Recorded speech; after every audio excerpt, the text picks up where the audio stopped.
Gontran, c'est parti, top chrono. Vous avez 6 minutes pour nous, pour nous faire découvrir cet endroit encore une fois. Incroyable. Oui, il était très fixe. Presque en costume. Qu'est-ce qu'il dit? Je n'ai pas compris. En fait, on se dit que vous n'osiez plus bouger, de peur de faire tomber Mais une péniche si. ou... Je sais Mais pas. non, mais regardez, je suis même capable de sauter sur place, c'est fou. Regarde. Alors, comme vous le disiez, on est toujours à Sampigny sur ce chantier de restauration de bateaux. Là, par exemple, qu'est-ce qu'on fait? C'est la peinture. Pascal Potier, rebonjour, vous êtes le chef d'atelier. Voilà, ça fait partie de l'entretien d'un bateau, c'est tout à fait, ouais. le coup de peinture. C'est une peinture spéciale, c'est quoi? Non, C'est juste pour faire beau ou c'est une peinture qui c'est résiste? une peinture de protection, mais non, c'est pas spécial.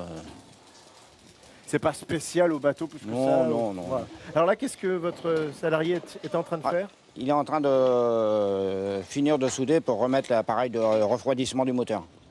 D'accord. Alors, je ne sais pas si on arrive à le voir. C'est toujours très très beau, hein. La soudure, c'est vraiment l'élément de réparation le plus spectaculaire avec ses étincelles et ses couleurs magnifiques. Voilà, alors on va poursuivre. Voilà, il a fini sa soudure, il nous montre ses outils. Ah c'est super, s'il peut nous le faire de face, ce sera magnifique. Pascal, combien de temps un entretien ça prend? Parce que du coup, là, vous les bloquez en même temps, en temps réel. Oui. Oh, si c'est un entretien courant qu'il n'y a pas de travaux supplémentaires, dans la semaine, c'est fini. Dans la semaine, c'est fini. Ouais. Mais le problème, c'est que vous ne pouvez pas remplir l'eau et laisser partir le premier qui est terminé. Si. Celui-ci, on le descend, il sort, celui-ci reste en place. D'accord, vous avez la possibilité Ouais. de les dissocier. Ouais, Alors, bien sûr. le propriétaire des bateaux, on le verra pas dans l'émission, mais ce qui est intéressant, c'est que le temps des travaux, il continue d'habiter Ah, il y a boire, sur bien son sûr, bateau. tout à fait. Tout à Ça, fait. c'est vraiment important. Et c'est ce qu'on voulait expliquer aussi dans ce plateau, c'est qu'il y a un vrai... voilà, les hommes de la vie du chantier, ce sont les réparateurs et puis aussi les propriétaires. Et voilà. c'est ce qu'on va découvrir avec Ghislain Mariage. Bonjour Ghislain. Hop, tenez le micro. Pardon. Bonjour. Bonjour, Vous êtes monsieur. à la retraite aujourd'hui, Oui. mais vous avez été très très longtemps batelier. Vous avez même connu ce chantier quand vous étiez en activité. Hein. Tout à fait, oui.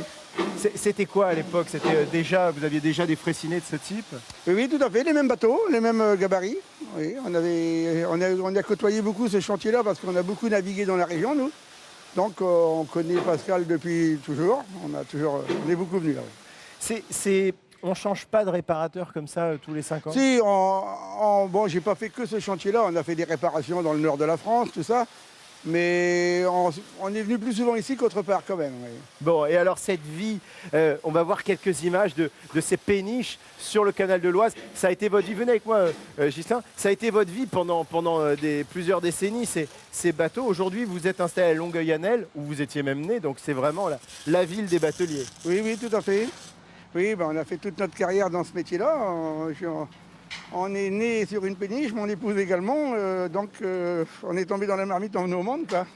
Et cette vie, je pense qu'on doit voir les images actuellement de ces péniches qui passent le long des façades hein, sur le canal de l'Oise. C'est vraiment l'image, la vie de Longueuil-Annel, la vie de Pont-l'Évêque, elle tourne autour du bateau. Oui, c'est vrai. Oui.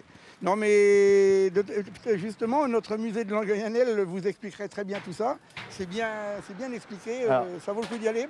Je dois dire que Ghislain, c'est le roi du lancement et le roi de la transition, parce qu'effectivement, on voulait parler de la Cité des Bateliers. Vous êtes vous-même bénévole, vous êtes à la retraite, mais vous continuez à parler à cet amour que vous avez pour la batellerie. Vous en parlez donc, comme il disait, à la Cité des Bateliers. C'est à Longueuil-Annel, c'est pas très loin d'ici, Pascal, à quelques kilomètres dans l'Oise. Et effectivement, c'est un lieu, peut-être on va voir le site internet pour ceux qui sont intéressés par découvrir ce lieu, où on découvre votre métier. Hein. Oui, c'est bien expliqué, il y a des projections, il y a des choses à voir, il y a des livres à consulter, tout ça, c'est très bien.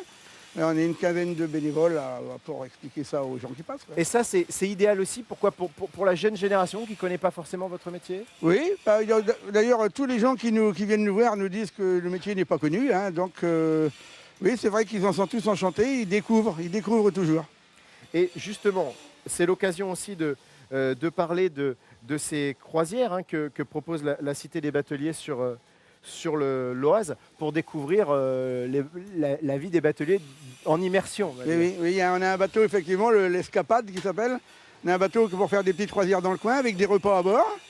et qui est d'ailleurs réservé, je crois, déjà pour presque toute l'année. Donc ça marche bien. Bon, mais ça n'empêche pas de tenter sa chance et d'aller sur le site internet, on vous le rappelle, citedesbateliers.fr, pour essayer de les contacter et éventuellement de passer une belle après-midi, une belle maison, un bon repas, pardon. Très vite, la question, je l'avais posée rapidement sur le Fraissinet, parce que j'aime bien l'histoire, j'aime bien les petites infos comme ça. Ce nom Fraissinet, il vient, c'est un homme, hein, c'est ça? Oui, c'était Charles de Fraissinet, exactement, oui. Et alors, Charles de Fraissinet, c'est un ingénieur, il travaillait au gouvernement? Il a été ministre des Travaux publics de 1877 à 1879. C'est lui, à l'époque, qui avait passé un décret qui imposait le même gabarit à toutes les voies navigables. Alors, les écluses avaient été construites en 5,20 m de large sur 40 mètres de long à l'époque. Donc, les péniches, elles, étaient en 38,50 m de long sur 5,05 m pour pouvoir y passer dedans. Et ce nom est resté attaché à tout ça. On a toujours appelé les réseaux Fraissinet. Hein, les petits canaux s'appellent des réseaux Fraissinet. Les péniches type Fraissinet. Bon, et ces petites péniches qui continuent d'embellir les canaux français, à apporter ces images magnifiques qu'on adore, ces cartes postales de la France. Merci beaucoup, Ghislain, de nous avoir fait partager votre expérience et votre connaissance de la batellerie. Thibaut, on se retrouve dans quelques minutes pour le mot de la fin. On va monter sur un petit pont pour vous montrer une belle carte postale parce que vraiment, il fait tellement beau, on ne va pas s'en priver.